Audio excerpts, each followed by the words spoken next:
Vale, entonces les voy a compartir los resultados, que son los que debían de haber entregado. Ustedes me dicen si ya se ve.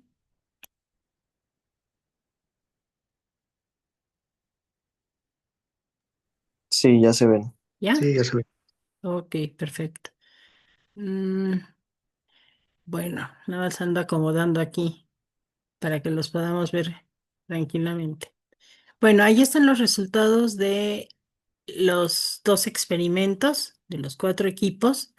El de la izquierda es el equipo uno y 2, el de la derecha el equipo 3 y 4. Y pues lo único que hago pues es graficar la temperatura de la junta, la FEM que ustedes midieron en milivolts. Y lo que hice aquí fue pues vaciar todos los datos experimentales que son los puntos y después hice con el mismo Excel un ajuste a esos puntos experimentales de una recta. Entonces la ecuación de la recta es justamente esta, 0.05 menos 1.0945. Em, Como pueden ver, la dispersión es pequeña. Y eh, el experimento funciona bien, o sea, fíjense que no me acuerdo si el primer equipo hizo 4 o 5 puntos o 6, no sé, pero fíjense que aquí hay un puntillo que se nota el cambio, ¿no? En lo que este, agarraron la onda, pues. Pero está muy bien la gráfica y está muy bien el ajuste. Para los equipos 3 y 4, la misma gráfica tiene un poquito de dispersión en esta zona, ¿sí? En la zona media. Y digamos que la pendiente les da 0.046 a la misma temperatura de las terminales. Una de dos, o no se esperaron bien a que el baño adquiriera la temperatura que debía, o sea, que estuviera realmente constante, o a lo mejor se les movió un poquitito la temperatura de las terminales, pero bueno, de todas maneras no es tan mala la, el experimento, ¿no? Fíjense que más o menos va sobre la línea recta, ¿ok? Lo importante aquí es que la pendiente, lo que me está diciendo es, aquí le falta una teta, perdón. Aquí lo que me está diciendo es cómo cambia la FEM por cada Celsius de temperatura. O sea, acuérdense que la pendiente, ¿no? Pues es la derivada de la FEM con respecto a la teta, o sea, la temperatura. Y entonces esa va a tener unidades de milivolts por Celsius. Entonces la FEM, ese coeficiente de respuesta, o sea, me está diciendo cómo responde el termopar en la FEM con cada cambio de temperatura, pues me da 0.05. O sea, esa es la sensibilidad.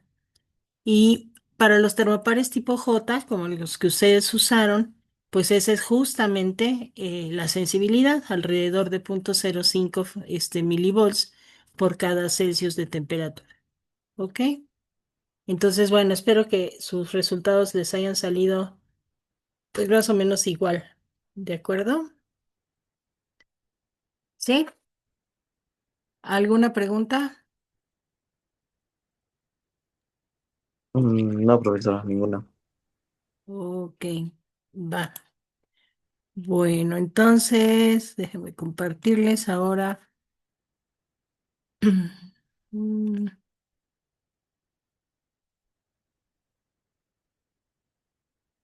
¿Me avisan si lo ven, por favor? Se ve perfecto. Sí, Sí se ve. Ok, muy bien. Bueno, estos son dos experimentos que se hicieron en el laboratorio también.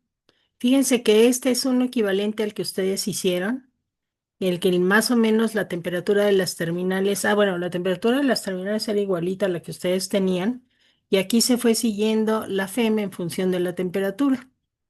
Y el coeficiente o la función de respuesta, o sea, cómo cambia la FEM con la temperatura, pues nos dio 0.05 milivolts sobre Celsius. Si yo cambio la temperatura de las terminales, a ver, este fue un experimento que hicimos poniendo las terminales en un baño con hielo a 0 Celsius. Entonces, fíjense que el comportamiento es prácticamente igual. La única diferencia es que está recorrido, ¿de acuerdo? Entonces, vean, este es el comportamiento, ¿sí? Aquí voy aumentando la temperatura de la junta y entonces me da el valor de la FEM, pero el coeficiente de respuesta es prácticamente el mismo. O sea, esto caracteriza a los termopares.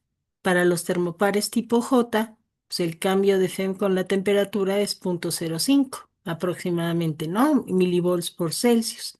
Hay otros termopares como el termopar tipo K, por ejemplo, que tiene una respuesta un poquito diferente, puede ser por ahí de 0,04. Hay termopares que tienen respuestas más pequeñas, como 0,02. Pero bueno, la idea es que eso es lo que caracteriza a un termopar, ¿ok? A ver, creo que así no la puedo mover. Ah, sí, ok. Sí, David, dime. Tengo una duda. A partir de obtener el coeficiente de sensibilidad del termopar, ¿podríamos ser capaces de calcular la temperatura a partir de la diferencia de potencial? A ver, ¿va de nuevo? Si sería posible calcular la temperatura a partir de la diferencia de potencial, sin la Claro, necesidad esa es de... justamente la idea.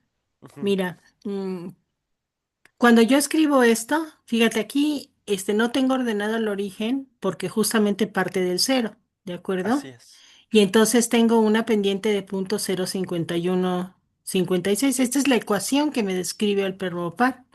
Sí, sí, sí. Entonces, si tú mides una FEM, por ejemplo, no sé, menos 1,2, tú puedes calcular la temperatura a la que se encuentra la junta. Excelente. Eso, podría servir para no requerir de lo que es el convertidor de diferencia de potencial a temperatura, ¿no? No, pues requieres la ecuación. Sí, primero podríamos, por ejemplo, hacer un experimento para poder obtener el coeficiente del termopar y luego Ajá. de eso ya obtener la ecuación y ya cuando uno quiera utilizar el termopar para medir la temperatura, Sustituyes el valor de FEM y medimos sacas el la valor de FM y temperatura. obtenemos la temperatura. Ok, Exacto. De perfecto. hecho, eso es lo que hacen los termómetros que utilizan un termopar, ¿no? O sea, los Ujú, termopares, ya hoy en la actualidad muchos tienen un chip, y entonces cuando tú mides ahí, lo que estás midiendo es realmente la FEM, ujú, sí, y sí, la sí. FEM lo convierte a temperatura con la ecuación del termopar. Excelente. Vale, Ujú. muchísimas gracias, profesora. Bueno, este es, les decía, otro experimento para diferentes termopares. Por ejemplo, ahí tenemos el termopar tipo K, su coeficiente es 0,04, el termopar tipo T también es 0,04, el tipo E es un poquito más grande, ¿sí? Entonces, cada uno de ellos pues tiene una pendiente diferente, lo cual los caracteriza. Y si yo ya tengo la ecuación, ¿sí? Para el termopar, pues obviamente de aquí puedo despejar, si yo mido la FEM, cuál será la temperatura, ¿ok?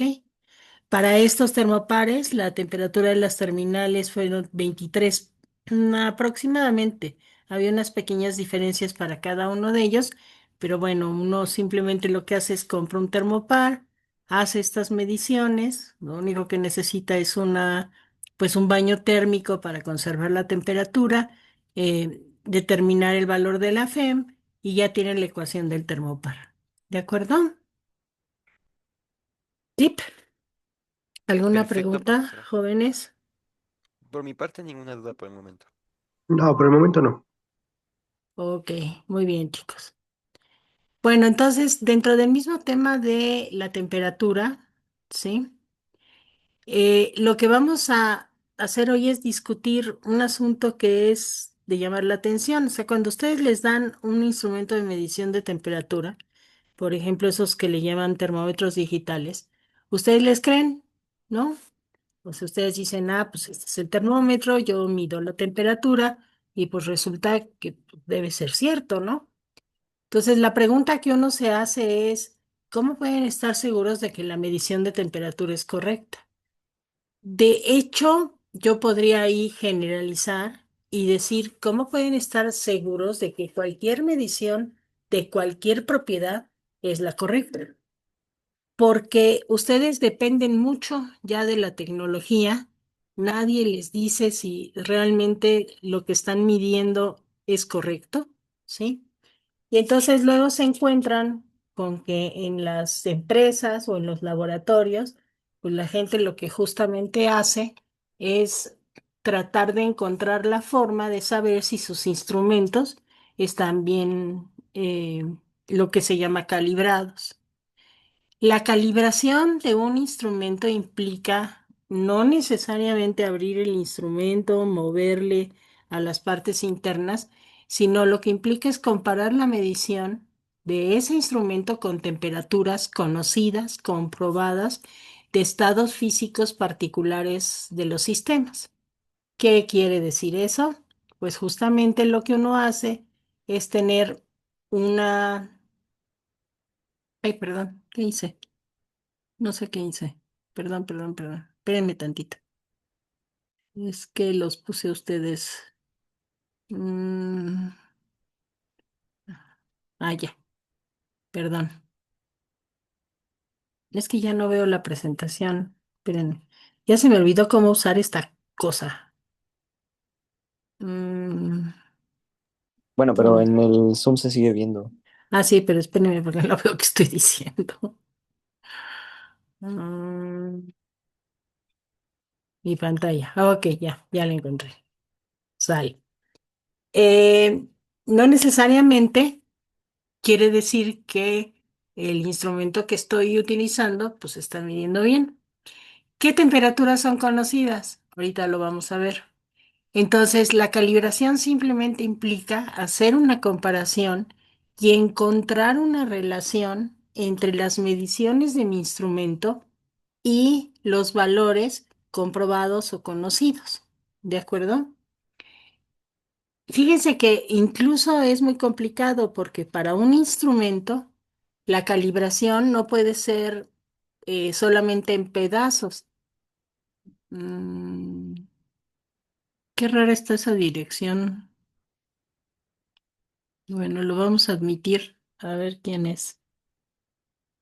Bueno, no solamente implica hacer poquitos puntos, sino es comprobar el instrumento en todo el intervalo de temperaturas. ¿Sale? Disculpa, D, C, D, I, P, G, quién sabe qué. ¿Quién eres?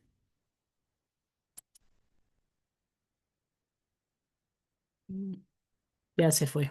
Ujú. Bueno, muy bien. Entonces, sigamos. A ver si me dejan.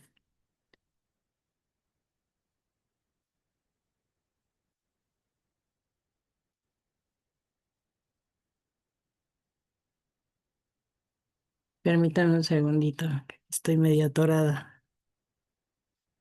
Mm,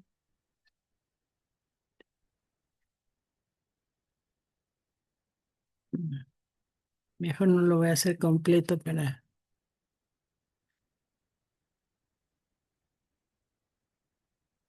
Ok, así.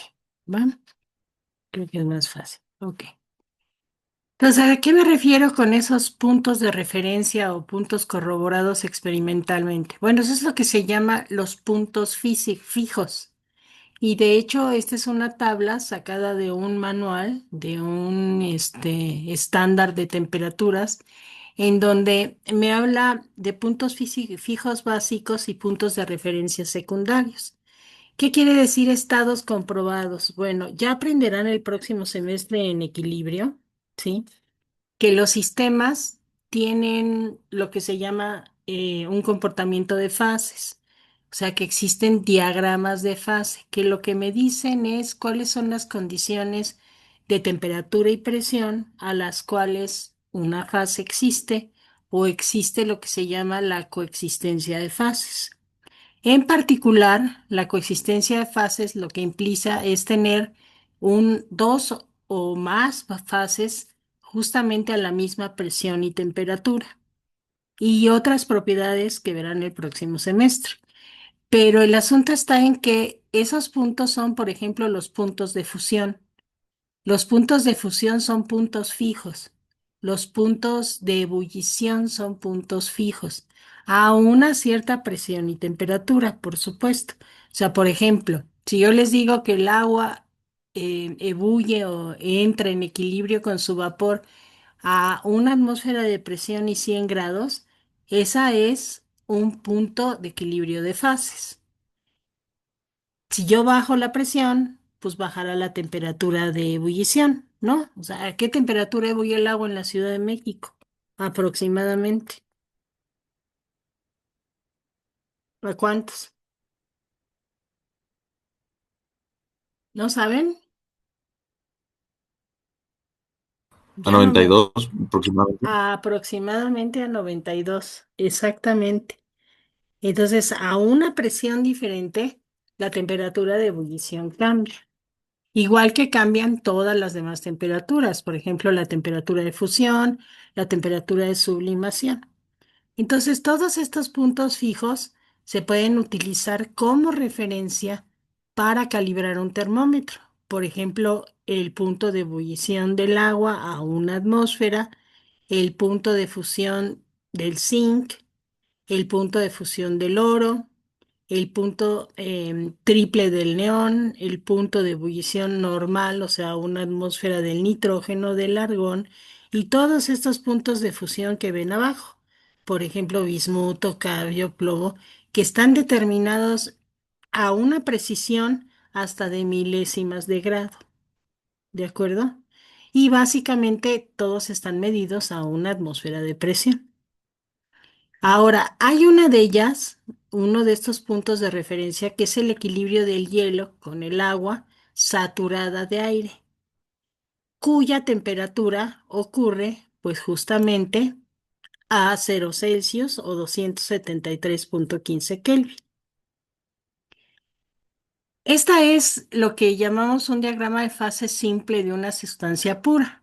O sea, para el agua, lo que me dice es en esta región, ¿sí? En esta región que está acá, en esta, lo que tengo son estados sólidos. En esta región tengo estado líquido y en esta región tengo estado gaseoso o vapor, también se le llama. ¿De acuerdo? Y justamente, por ejemplo, esta línea que está acá, ¿sí? Em, esta línea que está acá lo que me dice es cuáles son los valores de presión y temperatura a la cual tengo al líquido y al vapor en coexistencia. O sea, yo los veo al mismo tiempo en el recipiente. Aquí tengo sólido vapor y aquí tengo líquido sólido, ¿sí? Entonces, todos estos son puntos de evaporación del agua, todos estos son puntos de fusión, digo, de sublimación del sólido agua, y todos estos son puntos de fusión del agua sólida. ¿De acuerdo? Este que está acá en particular, el que es el líquido sólido, tiene una pendiente negativa. De hecho, ese es el valor de la pendiente de esa curva. ¿Y por qué creen que es negativa? A ver, eso lo verán el próximo semestre, pero ¿por qué creen que es negativo?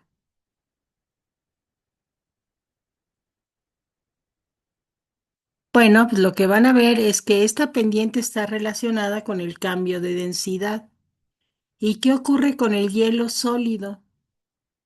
¿Es más o menos denso que el agua líquida? Es menos Es denso. menos denso. Es menos denso. Entonces, esa es una característica del agua que no la tiene ninguna otra sustancia. Para todas las demás sustancias, el sólido es más denso que el líquido, pero para el agua, el hielo, o sea, el agua sólida, es menos densa que la fase líquida, ¿sí? Entonces, por eso es que tiene esta pendiente negativa. Si se fijan, pues esa pendiente, pues no es más que una diferencia de temperaturas, ¿sí? En una diferencia de presiones. Y lo que me está diciendo esto, fíjense, este numerito que está acá, que finalmente es un coeficiente de respuesta, es la temperatura cambia en 0.0077 por cada atmósfera que cambie la presión. Entonces, cuando yo cambio la presión o una atmósfera, eso es lo que cambia, ¿de acuerdo? Ahora fíjense, en la Ciudad de México tengo una presión promedio más o menos de 0,767 atmósferas. ¿Cuál sería la temperatura de fusión? Bueno, pues simplemente de aquí despejo, ¿sí? Para la otra presión. Y lo que yo obtendría es que la temperatura de fusión del agua sólida en la Ciudad de México sería 0,0016 Celsius. Esto implica tener instrumentos que midan en 10 a la menos 3 Celsius, lo cual pues, no, no hay en un laboratorio de docencia. A duras penas habría en un laboratorio de investigación. ¿De acuerdo? Entonces, para cualquier fin práctico, la temperatura de fusión del agua es 0 Celsius. ¿Sale? Entonces simplemente hay que acordarse que en realidad no es exactamente cero, pero que bajo los instrumentos de medición que tenemos, pues es finalmente lo que puedo hacer. ¿Vale? ¿Alguna pregunta, jóvenes? Ninguna duda por el momento, profesora. ¿Está bien? No, ninguna. Ok, vale. Sale. Entonces, vámonos a la siguiente. Mm, se me traba. Mm, bueno, sí. Entonces, lo que se hace en el experimento es utilizar 4 termómetros, uno que se llama termistor, que es el que ustedes reconocen como termómetro digital, ¿sí? Y ese termómetro termistor tiene este rango de operación de -40 a 150 Celsius de 0,1 en 0,1 grados Celsius. Un termómetro de mercurio, como el que ya usaron en los experimentos, ¿se acuerdan que cuando medíamos la temperatura de las terminales, estaban usando un termómetro de mercurio, ¿no? Bueno, ese va de -20 a 110 y va midiendo de 1 grado en 1 grado, o sea, tiene una resolución más baja. Y luego les íbamos a presentar unos termómetros de mercurio, uno que es de -1 a 51, que se llaman de escalas expandidas o resueltas, porque son muy, muy largos y fíjense que solamente miden de -1 a 51. Y la resolución en esos termómetros de mercurio es de 0,1 Celsius. Y luego otro también de escala resuelta, también es un termómetro muy largo, de -1 a 101 Celsius. Y también mide de 0,1 en 0,1 Celsius. Vean la escala resuelta. Estos son de inmersión parcial. Lo que quiere decir es que el termómetro debe estar colocado en el sistema que voy a medir al menos 7 centímetros sumergido. ¿Sí? 7,6. Hay unos termómetros que son de inmersión total, que son los que se usan en las muflas. En las muflas se mete el termómetro completo eh, para poder medir el valor de la temperatura dentro del horno, ¿sí? Pero los que se usan normalmente son de inmersión parcial y el fabricante ya tiene, digamos, modificada la escala para considerar que hay una parte del termómetro que no va a estar a la temperatura del sistema que estoy midiendo. Cuando tengo termómetros de muy alta resolución, nunca se dejan acostados porque creo que Rodolfo los enseña, los bulbos son muy, muy grandes y el capilar que que se utiliza para medir o que es donde el líquido se dilata es sumamente delgado. Entonces, cuando se acuestan esos termómetros, se puede separar la columna. Siempre son muy delicados. ¿Ok? Bueno, entonces ya lo único que vamos a hacer aquí creo que ya acabó mi presentación. Bueno, este es, digamos, el esquema que utilizarían para el experimento, ¿sí? Y creo que nada más. ¿Vale? ¿Alguna pregunta, jóvenes? No, no. Ok, va que va. Bueno, entonces les comparto la grabación. Si ya la vieran, pues la volvemos a ver, ¿sí? Y si no la han visto, me dicen si la escuchan, por favor.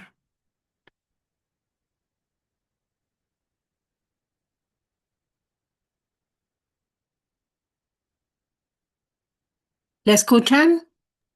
No, no, Yo no la no. escucho. No No se se escucha, escucha. maestra. A ver, déjeme ver cómo puedo hacerle para compartir eso. Mm, esperen, a ver qué le pongo aquí.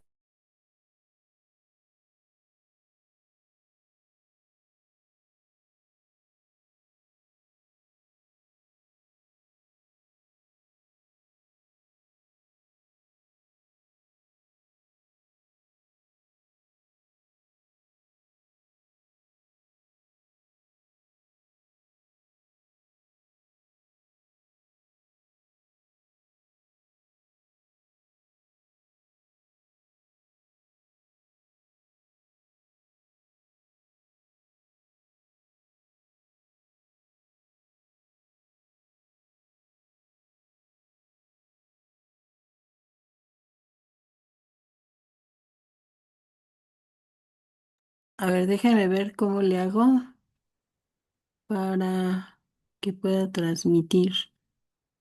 Mm,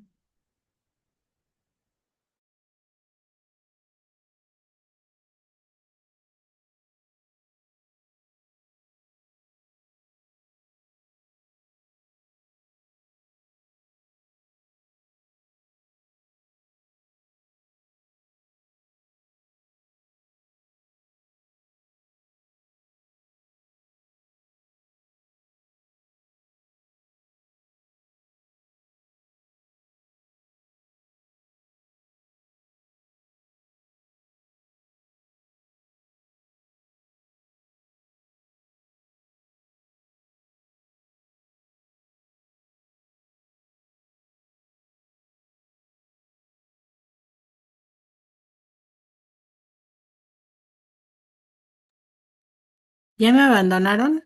¿No? No, estamos aquí. Ah, No, aquí está.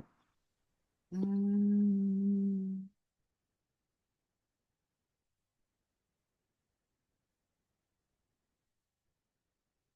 ok, creo que era así. ¿Me dicen, por favor? Parcialmente expulsado. Sí se Sí, escucha ya. Ya se escucha. ¿Sí se escucha o no? Sí, Sí, sí, Sí, sí. ya se escucha. No escucho nada de ustedes. ¿se escucha más? ¿Nos escucha, maestra, o no? Nos escucha, probando, probando. A ver. A ver, ¿ya? A ver, ¿se nos escucha? Sí, ya, ahora sí. A ver, Sí, ¿escuchan la grabación? Aire durante varias sí, sí se escucha. Perfecto. Ok, va, sale. Perdón, es que había que cambiarle una configuración. No se Va que va. preocupe, profesora. Bueno, miren, esta es una agua tratada, es agua monodestilada que se hace burbujear, se le burbujea aire durante varias horas con la finalidad de que se sature de aire. Y la intención es de que este aire coadyuve a que no haya cambios energéticos en el proceso de fusión, salvo solamente la transición de fase de la fase sólida a la fase líquida. Y ustedes pueden ver cómo el aire es parcialmente expulsado cuando el agua pasa de estado sólido, de estado líquido a estado sólido, perdón. Son unas dendritas. Todo eso es aire que quiso ser expulsado.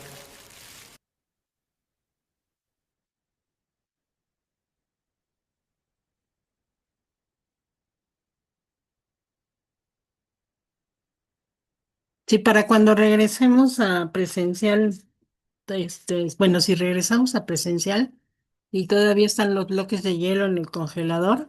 Se los Entonces lo que hay que enseñamos. hacer primero es pulir esta parte más áspera. Créanos que no hay mejor técnica que la de un raspador comercial en la calle. Hemos intentado muchos equipos y nadie da un hielo tan fino como este. Lo que hay que primero es devastar, con B grande, devastar esta parte. Y esto hay que tener con mucho cuidado porque las cuchillas son muy filosas. Entonces hay que evitar siempre que esto pase por la mano.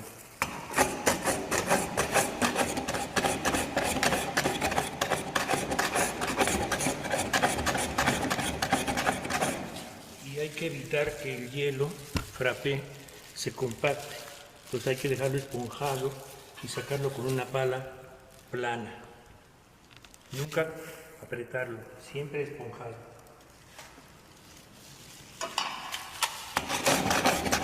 Y hay que dejar esta parte plana para que podamos invertir el bloque.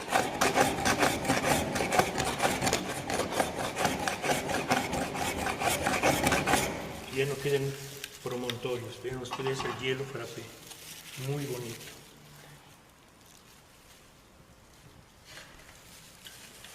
Lo que va a hacer María Eugenia es formar un taquete de hielo compacto aquí dentro, más o menos de 3 centímetros de altura a partir de la parte superior del tapón de látex. Un taquete de 3 centímetros muy compacto, que es donde van a descansar los termómetros.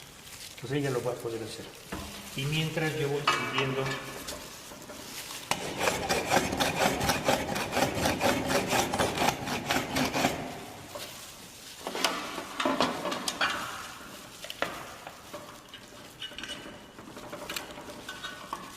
cuando lo vaya haciendo se trata de que se evite que el anillo y el embudo estén bailando para que el taquete quede firme y no esté jugando. Ya, no sé. Y eso se hace no con los dedos, sino se hace con esta parte de los dedos, para que se vaya formando el taquete. Ahora esta parte ya quedó plana, ya podemos invertirla. Ya podemos raspar esta parte para que ya no brinque el bloque encima de la tabla. Ya esta parte atora y ya yo puedo raspar bien. Entonces viene así. Ahora hay que evitar que se formen cunetas, hay que raspar parejo, como yo lo hice hace ratito. Y evitando que la cuchilla pase por acá,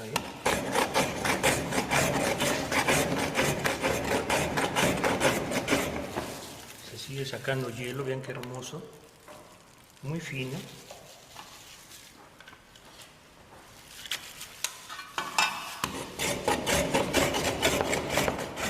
Hay que darle duro, si lo hacen así no.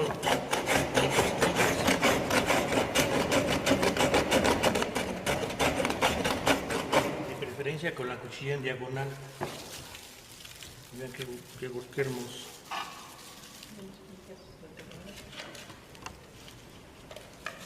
Ahora ya tenemos un buen lote de hielo.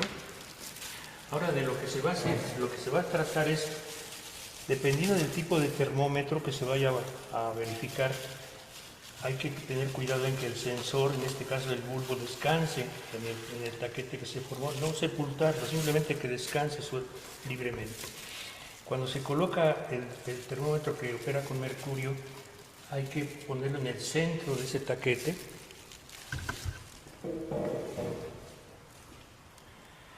Y hay que ponerlo vertical totalmente.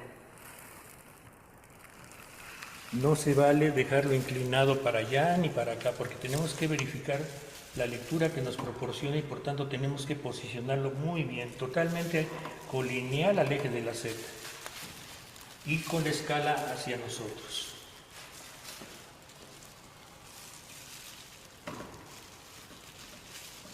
Entonces tenemos que verificar que esté vertical acá, vertical acá. Dime, María.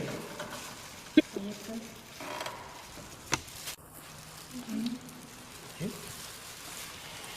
Bueno, Ese es uno de los dos termómetros que vamos a verificar ahorita.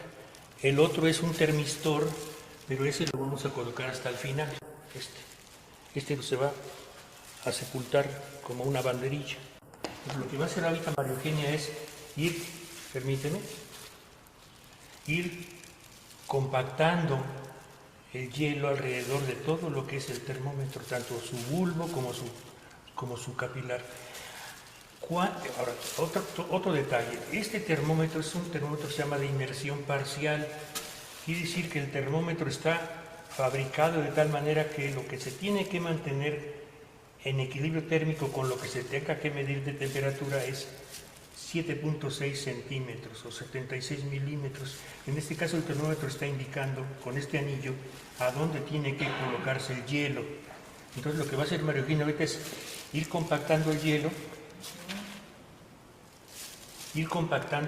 poco a poco, pero evitando que queden huecos entre el hielo y todo el cuerpo sólido del termómetro, que queden intersticios, que queden huecos, cavernas, porque entonces hay aire, y entonces no hay un contacto térmico perfecto entre el hielo y el cuerpo sólido del termómetro. Ahora, en esta técnica, con calma, se tiene que tomar este anillo y el embudo para que la persona que esté colocando el hielo tenga una firmeza en el embudo y el embudo no esté bailando, porque si no entonces quedan cavernas en el mismo. Yo voy a sujetar esto y tú vas a compactar.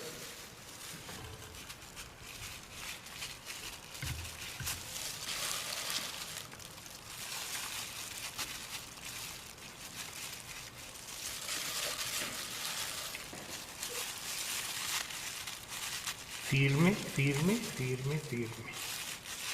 Y que no baile el embudo. No hace falta hielo.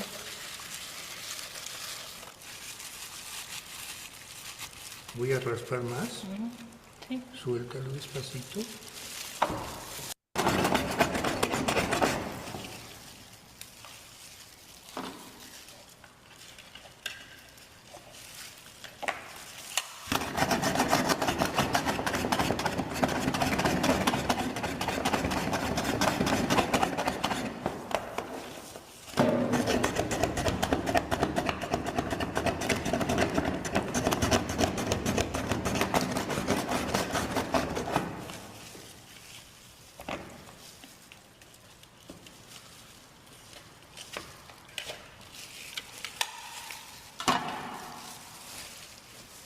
Voy.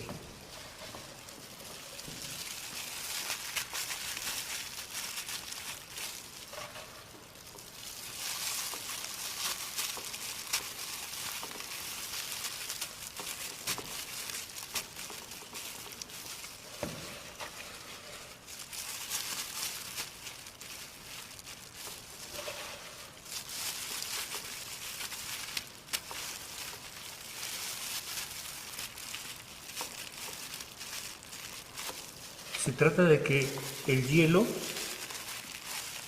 cubra perfectamente hasta el anillo de referencia. Se puede hacer un cono inclusive mucho más cerrado para no desperdiciar tanto hielo.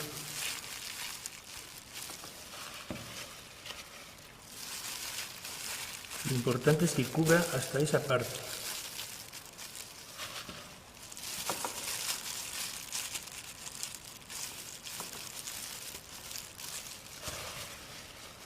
¿Ya quedó? Ya. Bueno, entonces despacito se libera ya el embudo, se limpia esta parte, porque hay estudiantes que habitualmente no tienen cuidado de limpiar su mesa. Y ahora lo que hay que hacer es colocar este vaso acá y esperar a que se establezca el equilibrio térmico y en particular en este caso la transición de fases de fase sólida a la fase líquida, que se empiece a fundir el hielo. Ahora, aquí se requiere mucha paciencia. En tanto eso sucede, lo que hay que ver es cuáles las características de este termómetro. Este va de -20 a 110 grados Celsius con una resolución de 1 en 1, es decir, tiene resolución de 1 grado Celsius. Aquí de lo que se trata es solamente de ver de manera aproximada, ¿no? Porque tenemos que ver cuál es la bondad de este termómetro para reproducir el 0.0. Entonces hay que tomar una lectura con la mayor resolución posible y hay que hacer inclusive aproximaciones. No basta un número entero, hay que tomar incluso fracciones. Para eso entonces hay que sentarse muy bien. Fíjense, hay una técnica. No se vale leer así, porque voy a estar leyendo un valor. A ver, piensen un poquito. Si yo lo veo así, voy a leer un valor. Si yo lo veo así, veo otro valor. Si yo lo veo así, veo un valor mayor, porque estoy bajando la escala respecto al mercurio. Si yo lo veo así, veo al revés. Entonces hay que posicionarse a 90 grados respecto al eje del termómetro. Entonces habitualmente se les presta una escala chiquita para que vean ellos en qué posición tiene que quedar su vista. No tiene que quedar así, ni tiene que quedar así. Tiene que ser 90 grados, es decir, perpendicular su ojo respecto a la posición donde está el mercurio. ¿Sí se entiende? Pero además de ese ángulo de 90 grados, tienen que posicionarse en un banco tal que les permita estar cómodos, porque van a hacer una lectura con mucho mayor detalle. Entonces hay que colocarse en un banco para que ustedes estén en un punto tal en que su vista esté 90 grados respecto al eje. Pero no van a usar cualquier lupa, van a usar una lupa especial, que son justamente lupas para termometría. En este caso la lupa es esta. Son lupas especiales para termometría. Es una lente biconvexa especialmente para amplificar notablemente la escala de un termómetro. De hecho, está fabricado para que uno resbale la lente a través del eje del termómetro. Y para eso son estas pinzas. Pero lo podemos usar así o lo podemos usar así. Se les da mucho énfasis, se les hace mucho énfasis a los estudiantes de que esta lente no se puede tomar de ninguna manera, por ningún motivo, con los dedos. Y hay que quitarse maquillaje inclusive para las personas que se maquillan. Porque la lente es muy suave, es muy cara, cuesta más de 1,000 pesos una lente de estas, y está prohibido totalmente tanto dejarla por aquí o cogerla con las manos, la lente. Siempre se tiene que posicionar en un lugar aparte y con mucho cuidado. Entonces lo que hace uno es varias cosas. Se tiene que esperar a que empiece a gotear el agua líquida, y eso ya es indicativo de que ya se estableció el equilibrio sólido-líquido del hielo. Otra cosa, mientras haya hielo, la temperatura es constante. Ustedes pueden dejar esto durante toda la mañana. Mientras haya hielo, la temperatura es constante. Entonces, en tanto esto empieza a gotear, empieza a drenar el agua líquida, lo que uno hace habitualmente es familiarizarse con la escala, cómo leerla. Entonces se tiene uno que apoyar con un cartón para evitar estar perturbando a esta zona donde está el capilar del mercurio. Se tiene uno que tapar con un cartón para que no esté irradiando con la transpiración y la respiración, y entonces se tiene que posicionar uno con cuidado,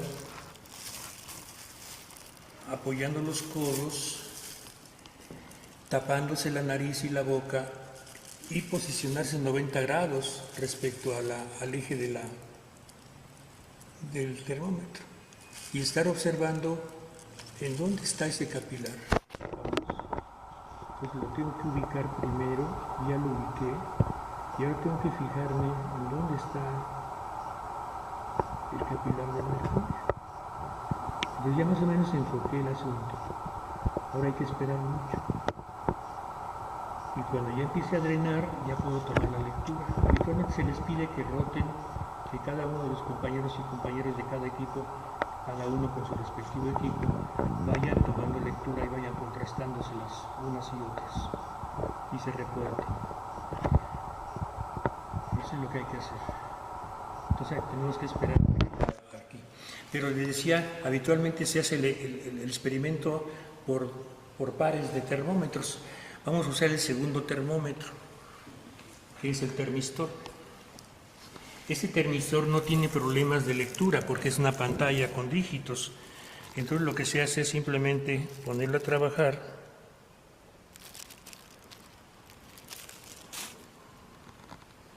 Ya registra un valor aquí, que es la temperatura habitual, ambiental, perdón, y ahora lo que hay que hacer es sepultarlo.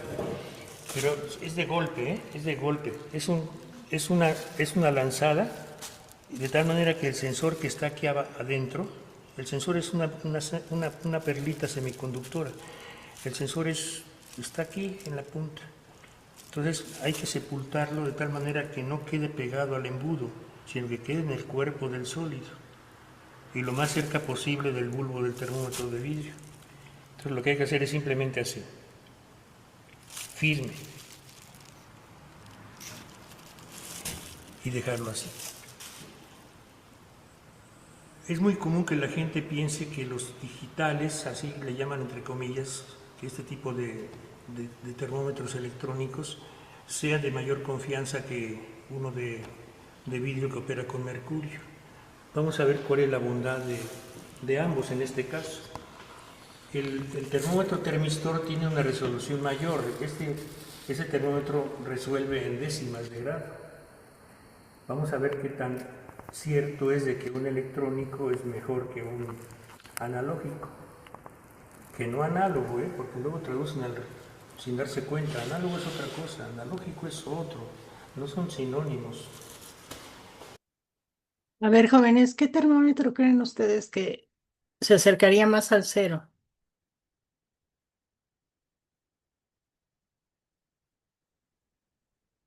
No los escucho. Probablemente el que se acerque más al cero sea el termómetro analógico, el de mercurio. El de mercurio. ¿Los demás piensan lo mismo?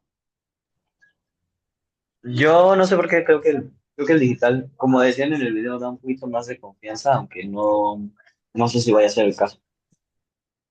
¿Los demás no opinan? Igual yo creo que el digital. Ok, Yo Yo vamos creo a que el analógico.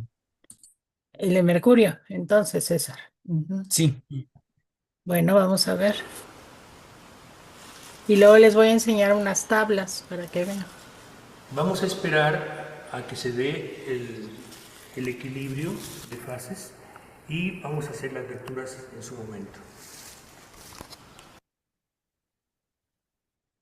Fíjense, ahí dice 0.9. No se ve el punto por la cámara, pero es 0.9. Y bueno, ahí se ve más o menos cerquita de 1, ¿no? Va. Entonces déjenme compartirles el otro. Mm, este es el mismo. Vean, déjenme sacar el otro video. ¿Hay alguna pregunta hasta acá, jóvenes? No, por el momento en mi caso no. Ninguna, profesor. Ninguna duda por el momento, profesora. A ver, vamos a sacar el segundo video. Mm,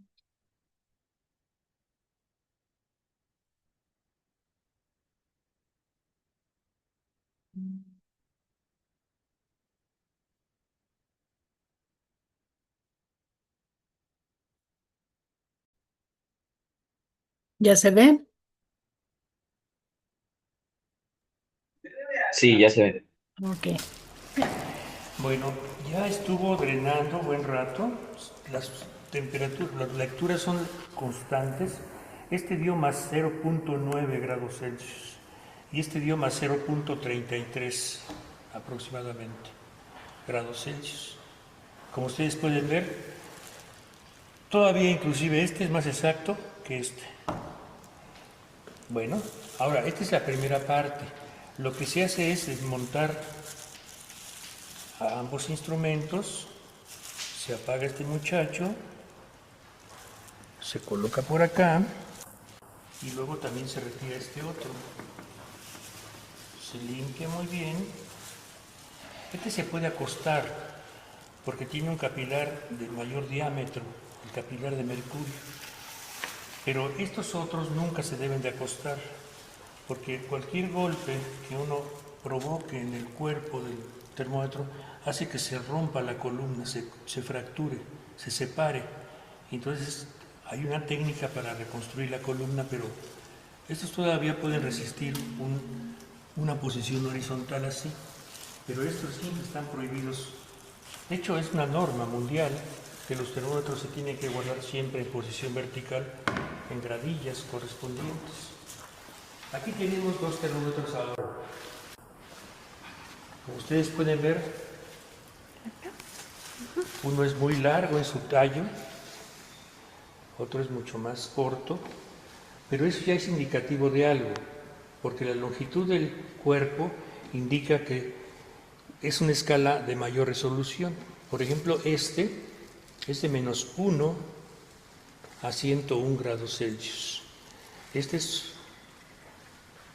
inglés y va de punto 1 en punto 1, es decir, tiene mayor resolución que el anterior, que era de unidades en unidades. Este va en décimas, tiene mayor resolución.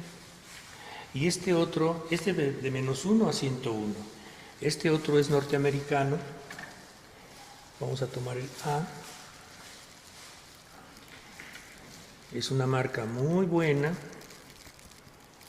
Fisher Erco, pues es una marca mundialmente conocida como líder en termometría.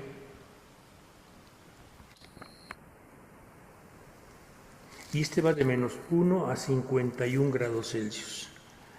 Pero fíjense bien la diferencia en los bulbos.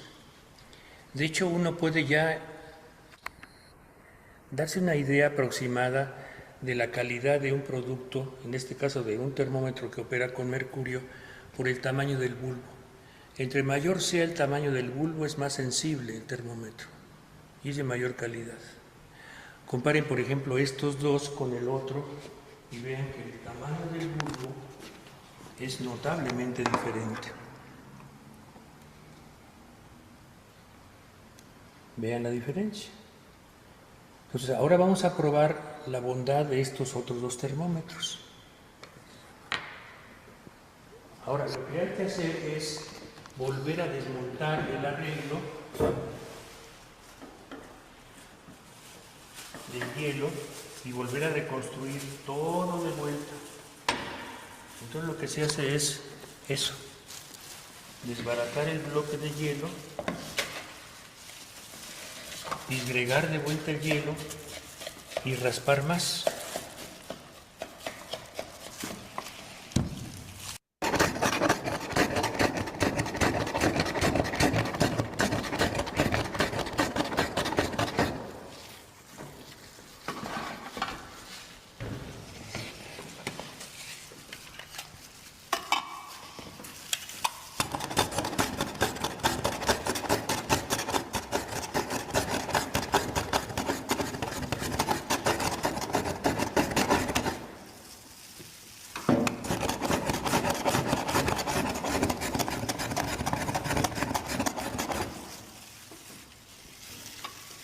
Si tienes este porque quieres montar.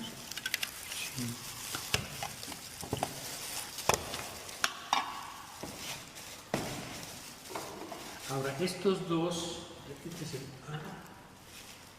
hay que colocarlos también con la misma idea.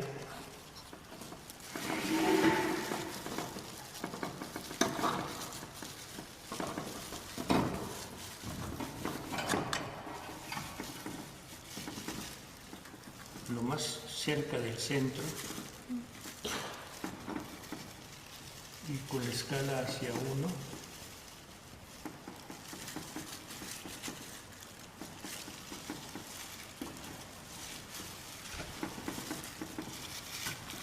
Ajá. Ahí está ya. De este lado ya está.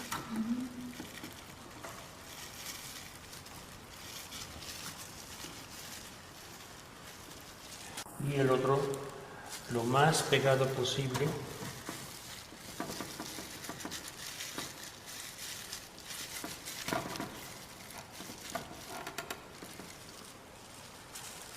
También en posición vertical.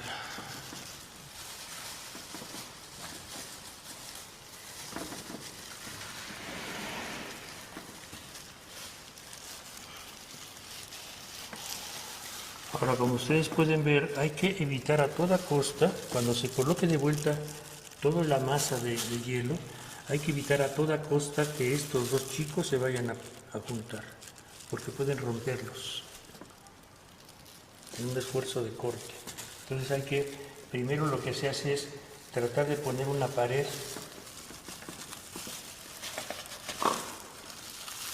entre ambos, que sea de seguridad.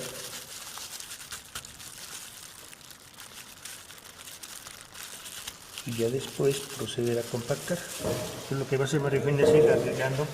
Ahora tomen en cuenta que este es el que tiene la marca. Acá. Este no la tiene, entonces hay que homologar la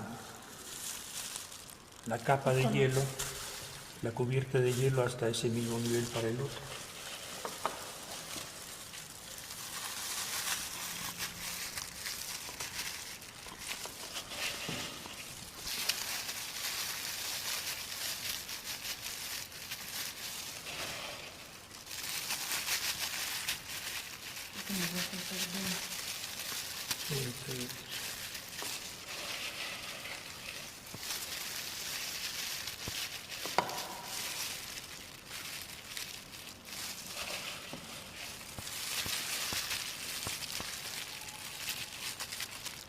De hecho, estamos haciendo un experimento de metrología, que es verificar un termómetro en un punto determinado de su escala. No piense que con este experimento ya se calibra un termómetro, no. Estamos haciendo solamente la verificación de un punto. Para verificarlo, para saber realmente cuál es la respuesta de un termómetro, hay que hacer varios puntos a lo largo de su escala. Voy a raspar otro poquito.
Bueno, de hecho ya el equilibrio se estableció.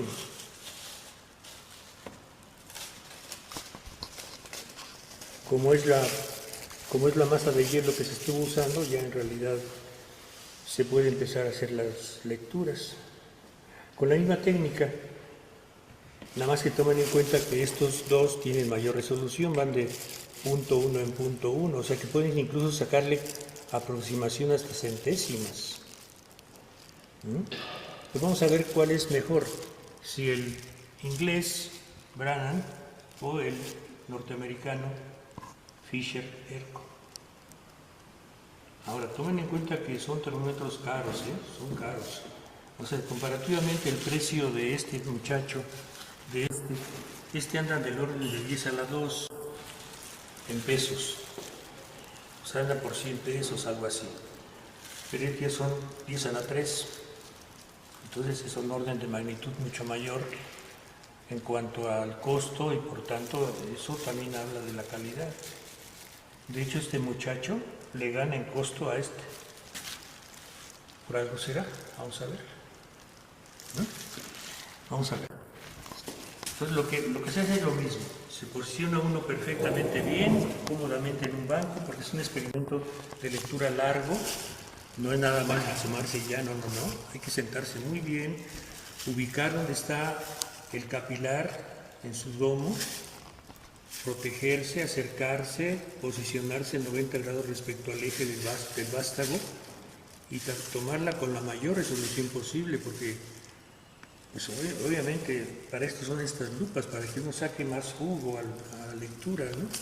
No basta una lupa de una estación del metro, no. Hay niveles de lectura. Entonces lo que voy a hacer es a posicionarme, a ubicar dónde está cada quien,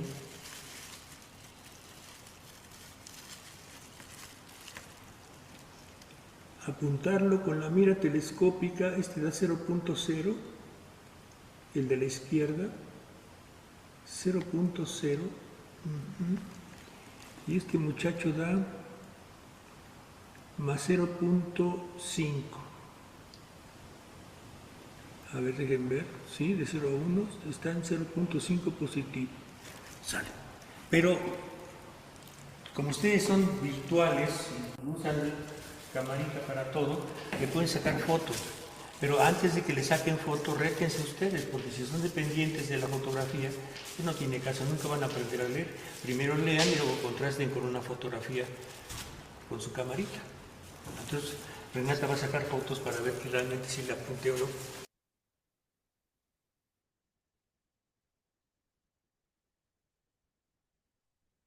Dice, bueno, esos son los resultados que se obtuvieron ese día, ¿no?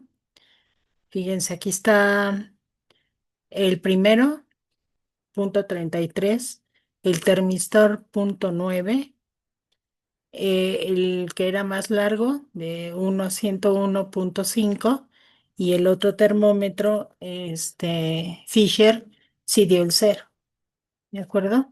Y bueno, aquí se ve, ¿no? En la foto sí se puede ver. A ver, A ver que realmente si le apunté o no. ahí está, ¿sí? Este se ve en el cero y este se ve alrededor del .5, ¿vale? Mm, Va. Bueno, ¿hay alguna pregunta sobre el experimento? Ninguna duda por el momento. Bueno, No, creo que se entendió bastante bien. yo les quiero enseñar este archivo, espérenme, que bueno, ahora no lo vamos a poder completar realmente. Pero estas son mediciones, a ver si lo pueden ver. Bueno, esto es un archivo de mediciones del punto de fusión de estos 4 termómetros. Bueno, a ver, hay algunos que en los cursos de los años, alguno que otro termómetro de mercurio se ha roto y entonces lo hemos sustituido. El caso de los termistores, como ustedes decían que era probablemente el que midiera mejor, ¿sí? Lo que sucede con esos aparatos o con esos instrumentos es que al paso del tiempo las mediciones van empeorando debido a que la pila del termistor se va agotando. Se observa un cambio cuando cambia la pila y entonces, pues si uno no tiene, digamos, conciencia de cuánto tiempo tiene la pila de ese termistor, les puede empezar a dar errores y ustedes no se dan cuenta.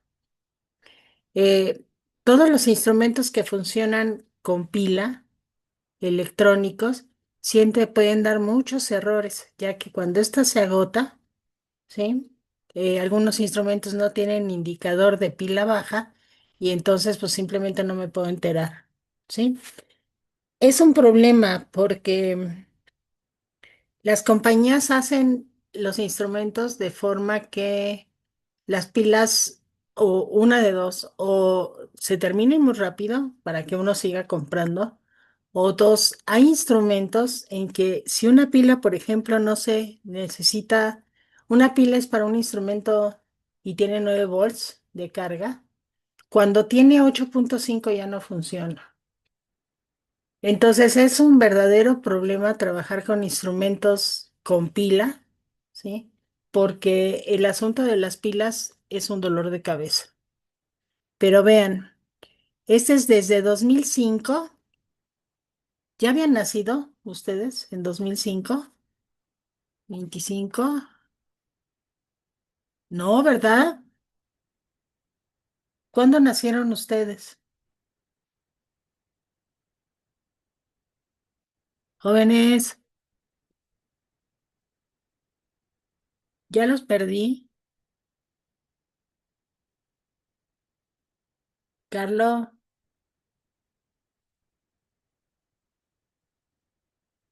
creo que ya los perdí.